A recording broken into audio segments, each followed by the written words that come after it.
A Million Little Pieces by James Frey, rating 7.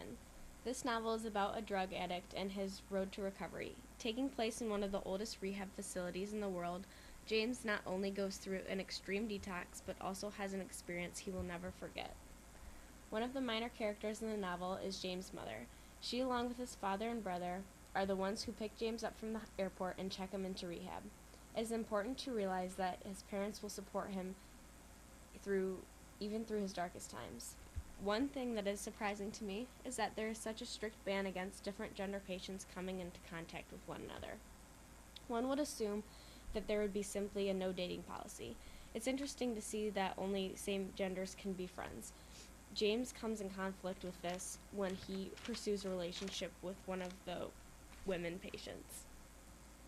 There is a clear external conflict between James and the other men in rehab.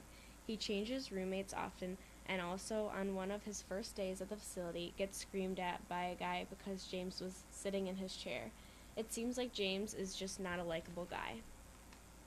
An internal conflict would be the detox process he goes through. When James is getting pieced back together, he not only goes through severe withdrawal, but also has procedures done to fix his broken nose, ripped cheek, and missing teeth. While getting these operations done, James is conflicted with pain because he is not allowed to have painkillers to numb the areas. Painkillers are narcotics, and to a rehab patient would be more like gold.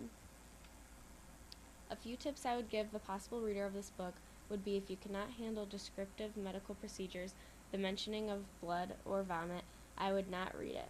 James wakes up almost every morning and pukes. I would also like to mention that at its peak, this book received rave reviews and even a label to be part of Oprah's book club.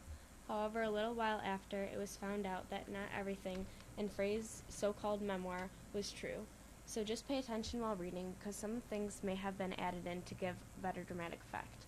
Almost this entire book could have been said to be fiction, but not to say that everything in the novel couldn't be true.